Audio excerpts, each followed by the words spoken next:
rekan media.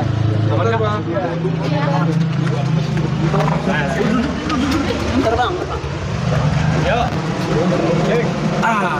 Mana segini kak? Bismillahirrahmanirrahim. Assalamualaikum warahmatullahi wabarakatuh. Terima kasih kepada rekan-rekan media yang sudah memenuhi undangan kami, dan ini di luar apa yang kami duga. Sebelumnya kami selalu memberikan informasi paling tidak sehari sebelumnya untuk menyampaikan undangan media. Namun karena hari ini ada insiden yang menurut kami ini sangat melukai nurani publik, termasuk ini adalah merupakan satu tragedi dalam penegakan hukum di negeri kita pasca diberlakukannya undang-undang yang baru baik KUHP maupun KUHP. Ini Undang-Undang Nomor 20 Tahun 2025 tentang KUHP dan Undang-Undang Nomor 1 tentang tahun 2023 tentang KUHP.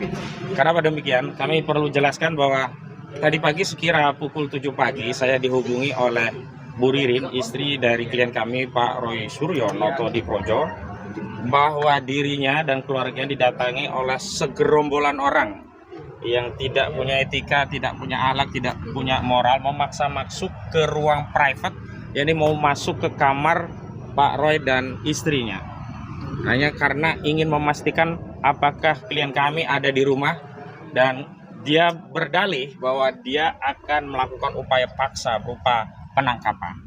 Nah, saat terjadi diskusi, memang klien kami dan juga istrinya Bu Ririn memberikan klarifikasi bahwa sebaiknya proses penangkapan didampingi oleh kami dari tim PH, sehingga kami bisa yakin dua hal.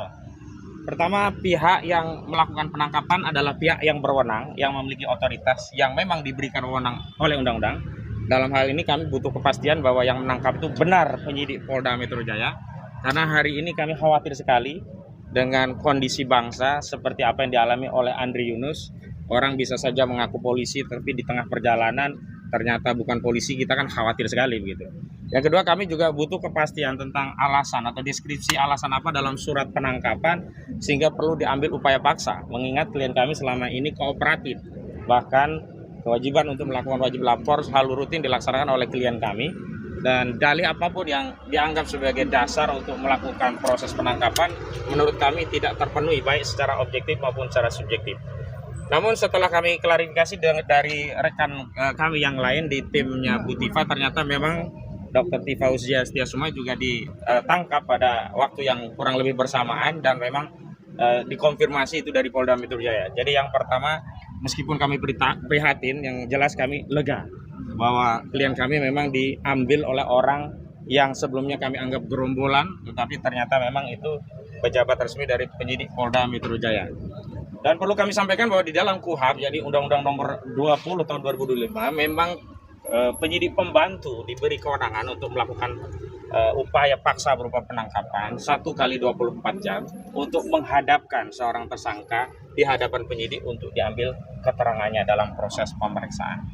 Namun yang jelas bahwa alasannya itu adalah adanya kekhawatiran akan menghalangi atau mengganggu proses penyidikan. Dan kita tahu penyidikan ini kan sudah di ujung, sudah dikatakan akan tahap 2, sudah dikatakan bahkan disebut sebagai P21. Lalu menghalangi penyidikan yang macam apa sehingga itu dijadikan dasar? Karena tadi kami melalui kuasa hukum kami yang lain sudah komunikasi dengan Pak Roy saat pendampingan di pemeriksaan. Salah satu alasannya adalah karena dianggap menghalangi proses penyidikan begitu. Dan penyidik tidak berani menyampaikan itu kepada tim kami langsung, tapi diminta untuk ditanyakan kepada Pak Roy karena saat melakukan penangkapan sudah dijelaskan tentang dasar dan alasan dari penangkapan tersebut. Lalu kami bertanya-tanya apa yang dimaksud dengan menghalangi, dan apakah syarat subjektif dan objektif sebagaimana diatur di dalam KUHP bagi proses untuk penahanan juga diadopsi dalam konteks upaya paksa, jemput paksa ini ya. Karena ada upaya hukum yang sifatnya paksaan, yang pertama penangkapan, yang kedua penahanan. Dalam konteks penahanan memang ada objektivitas dari pasal yang dikenakan itu memenuhi, karena klien kami ini dipaksakan ditetapkan tersangka dengan ketentuan pasal 32 dan 35 Undang-Undang Informasi dan Transaksi Elektronik yang ancaman pidananya maksimum 12 tahun penjara. Artinya secara objektif memang kemudian terlepas kita beda pendapat tentang apakah unsurnya terpenuhi atau tidak, penyidik berwenang. Tetapi secara subjektif Ketika penyidik tidak melakukan penahanan pada saat pasca ditetapkan tersangka, itu mengkonfirmasi secara objektif memang kasus ini tidak layak untuk ditahan, dan itu mengkonfirmasi memang tersangka klien kami itu selalu kooperatif melakukan proses dalam penyidikan. Terbukti pula pada tahapan lanjutan setelah jadi tersangka, klien kami tetap dipanggil dan tetap menghadiri pemeriksaan, baik pemeriksa awal menjadi tersangka, baik termasuk juga pemeriksaan tambahan saat menjadi tersangka. Bahkan saat klien kami diperiksa untuk diklarifikasi sehubungan adanya laporan perkara lain dan juga prosesnya di Polda Metro Jaya. Artinya tidak ada satupun alasan objektif yang bisa dijadikan pembenar bagi penyidik Polda Metro Jaya untuk melakukan upaya paksa, apalagi dilakukan tanpa didampingi oleh penasihat hukum. Dan dalam Undang-Undang Advokat sudah ditegaskan bahwa advokat adalah penegak hukum setara dengan penegak hukum lainnya. Ada unsur caturwangsa dalam penegakan hukum. Ada penyidik, ada jaksa, ada hakim, dan ada advokat. Tentu dalam konteks untuk menjalankan tugas dan fungsinya masing-masing. Penyidik menyidik, jaksa menuntut, hakim memutus, advokat menjadi pembela. Dan dalam konteks pembelaan, advokat ini berbeda dengan hakim, dengan polisi, dengan jaksa. Kalau hakim hanya mengadili perkara di persidangan, jaksa pun hanya saat penyidikan sampai persidangan dan juga sampai nanti eksekusi. Polisi hanya dalam penyidikan, Tapi seorang advokat itu memang diberi keleluasaan untuk mendampingi kliennya, bahkan sejak belum jadi perkara, menjadi perkara, baik dilaporkan ataupun untuk melaporkan, di persidangan, bahkan saat eksekusi, dan bahkan untuk memanggil upaya hukum, apakah banding, kasasi, bahkan untuk mengajukan gerasi, amnesti, dan abolisi. Jadi hari ini kami merasa dikesampingkan posisi kami, profesi kami sebagai advokat, dikerdilkan. Jadi seolah-olah ada ego sektoral dalam upaya penegakan hukum di negeri ini, seolah-olah yang paling powerful, yang punya kewenangan, dan mengabaikan aparat penegak hukum lainnya, yakni institusi advokat sebagai satu bagian dari caturwangsa penegakan hukum, meskipun organnya bukan organ negara di luar APBN, tidak dibiayai oleh APBN negara, tapi advokat jelas sebagai bagian dari fungsi penegakan hukum, dan ini diabaikan. Sebenarnya kalau targetnya adalah untuk menghadirkan klien kami untuk diambil keterangannya dalam proses penyidikan, mudah sekali, ada dua mekanisme. Mekanisme pertama bisa menghubungi lewat kami, mekanisme kedua bisa mengajukan surat panggilan langsung. Dan kami sudah membuat agenda rapat untuk menyiapkan bagaimana kalau panggilan itu dilayangkan oleh penyidik sehubungan dengan akan ada tahap 2, sehingga kami bisa menghadirkan tersangka pada proses tersebut. Tapi alih-alih kami mendapatkan surat panggilan dari penyidik, justru penyidik hari ini mempertontonkan, menelanjangi diri. Tentang apa? Tentang motif penegakan hukum ini bukan lagi untuk menegakkan kebenaran dan keadilan, tapi saya tegaskan motif dari penangkapan Roy Suryo ini adalah motif untuk melayani kepentingan pelapor, yakni saudara Joko Widodo. Karena berapa kali, banyak sekali ya, kubu Joko Widodo selalu meminta untuk melakukan penahanan, selalu minta untuk melakukan penangkapan. Tapi mereka bungkam saat Sylvester Matutina yang sudah jelas-jelas inkrah tidak dituntut untuk ditangkap dan ditahan. Dan aparat penegak hukum di negeri ini pura-pura buta dan pura-pura tuli, tidak melihat ketidakadilan ini secara telanjang dipertontonkan kepada publik, manakala ada seseorang yang sudah inkrah, sudah pasti bersalah, sudah tidak ada upaya hukum, disandingkan dengan orang yang baru tersangka, yang masih punya hak presumption of innocence, hak praduga tidak bersalah, justru diperlakukan seperti seorang penjahat, sementara yang sudah inkrah tidak diperlakukan sebagaimana mestinya. Lalu kemana rakyat akan mencari keadilan kalau aparat penegak hukum justru mempertontonkan proses dan prosedur penegakan hukum gaya suka-suka penyidik? Saya bisa katakan ini gaya suka-suka penyidik. Kenapa? Ada upaya lain yang lebih soft, yang lebih humanis, yakni dengan melakukan pemanggilan tidak ditempuh.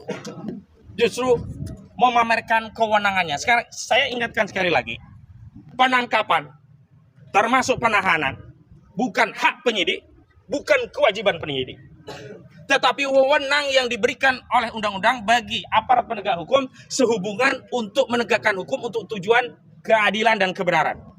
Artinya apa? Tidak ada kewajiban bagi penyidik untuk menahan atau menangkap. Dan tidak bisa juga penyidik berdalih ini hak kami untuk menangkap. Tidak, yang benar adalah wewenang. Dan karena ini wewenang, penggunaan wewenang itu dibatasi oleh undang-undang.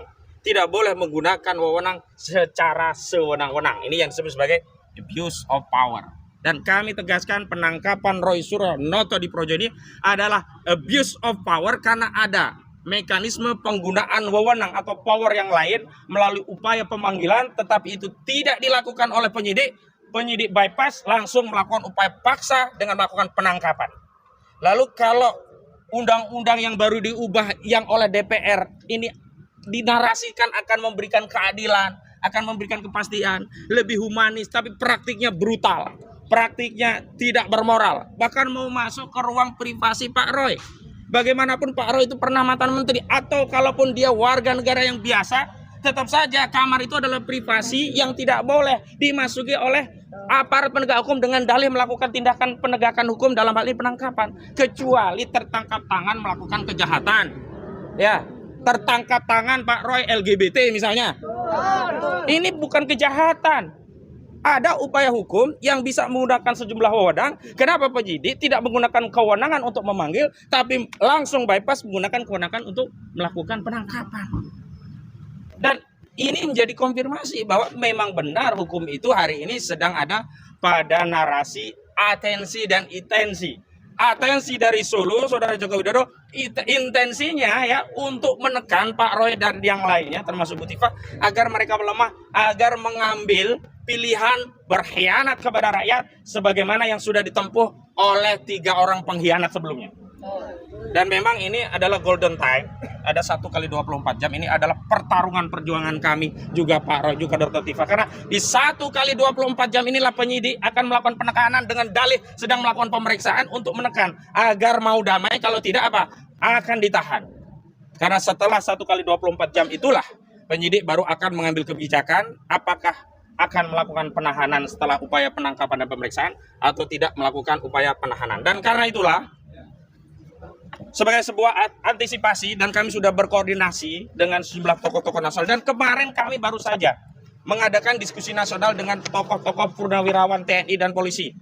Ada Pak Jenderal Purnawirawan Tiasno Sudarto, ada Pak Komjen Pol Ugroseno, ada tokoh-tokoh seperti Pak Saididu, ada banyak tokoh yang berkumpul di Bandung termasuk Pak Roy. Dan semalam itu Pak Roy saat dijemput baru istirahat nyampe di rumah dari pukul 3 dari Bandung.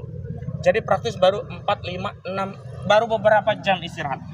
Dan ketika istri klien kami ini meminta waktu untuk menyiapkan pakaian dan obat-obatan khusus, karena istri klien kami sudah punya pengalaman bagaimana dulu di kasus Tupa Pak Roy sudah ditahan, maka harus disiapkan hal-hal yang berkaitan dengan pribadi, terutama obat-obatan pribadi, karena masih ada hal yang berkaitan dengan kesehatan yang itu harus disiapkan oleh istri Pak Roy. Juga pakaian juga termasuk diantaranya adalah makanan-makanan yang tertentu. Tapi ini semua dikesampingkan. Tidak ada humanisme. Tidak ada yang namanya polisi itu melihat bahwa orang yang sedang dalam status tersangka itu adalah manusia juga, yang patut dihormati sisi kemanusiaannya. Dan tadi saya mau sepil lagi, karena kita antisipasi, kami menyiapkan dokumen ini. Permohonan penangguhan penahanan, baik yang kami ajukan kepada Polda atau nantinya jika Polda berdalih bahwa kewenangannya sudah pindah kepada Kejaksaan Tinggi DKI Jakarta. Yang kedua,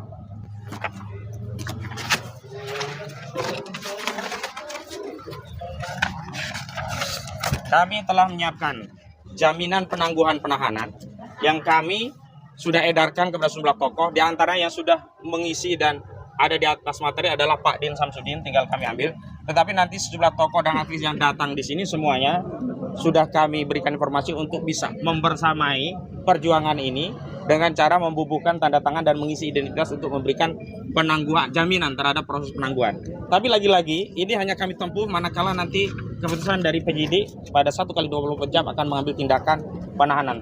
Sekali lagi, kalau tindakan penahanan itu diambil, maka lagi-lagi saya konfirmasi hukum di negeri ini memang sudah tidak lagi tunduk pada norma dan aturan, tetapi tunduk pada atensi. Dan atensi politik Saudara Joko Widodo, saya sampaikan kepada Saudara Joko Widodo.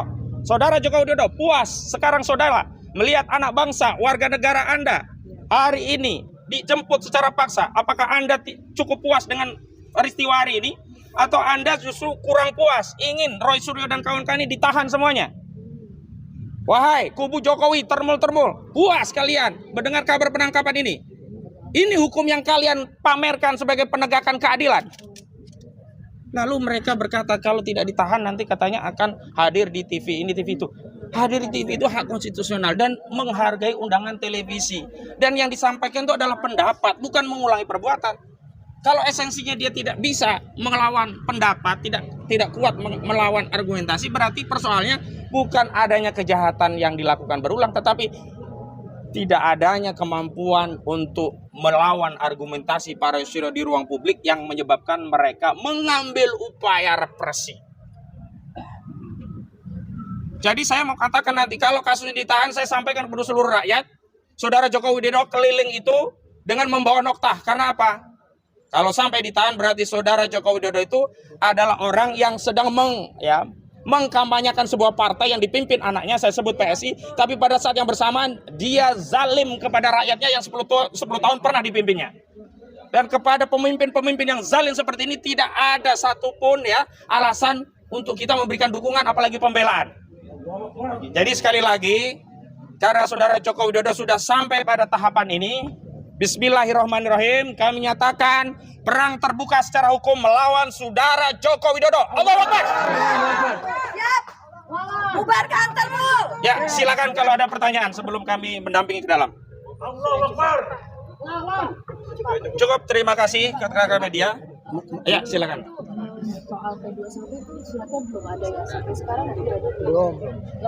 Ya, sampai hari ini memang belum ada pemberitahuan tentang berkas P21 yang itu yang berulang kali kami persoalkan dan kami husnuzonnya bahwa nanti ketika ada panggilan polisi itulah konfirmasi bahwa berkas P21 dipanggil lengkap diserahkan kepada jaksa. Tapi yang dilakukan tidak melakukan pemanggilan, justru main tangkap-tangkapan saja ini. Udah kayak mafia saja di polisi, main tangkap-tangkapan saja. Sudah tidak punya malu lagi penegak hukum di negara ini ya. Masyarakat sudah mengontrol semuanya tapi tidak punya malu semuanya. Tapi semua ini tidak bisa kita salahkan kepada aparat penegak hukum yakni polisi. Tapi sekali lagi ini semua gara-gara Saudara Joko Widodo yang 10 tahun merusak institusi Polri yang kita cintai. Merusak bapak-bapak polisi yang banyak yang bersih di dalamnya. Banyak ya bapak-bapak polisi itu yang jujur, yang seperti Pak Hugeng, yang seperti Pak Ugroseno, tetapi di era Joko Widodo 10 tahun dirusak oleh Joko Widodo. Kapolri tidak urut kacang, tidak lagi melihatkan apa pertimbangan dari Wanjakti, tidak ada lagi ya. Hal-hal yang berkaitan dengan norma dan aturan semua di bypass, asal loyal kepada Joko Widodo maka dia bisa jadi Kapolri. Dan inilah rusaknya institusi Polri di penegakan hukum itu gara-gara Saudara Joko Widodo. Oke, ada lagi? Terima kasih semuanya. Sampai ketemu lagi. Assalamualaikum warahmatullahi wabarakatuh.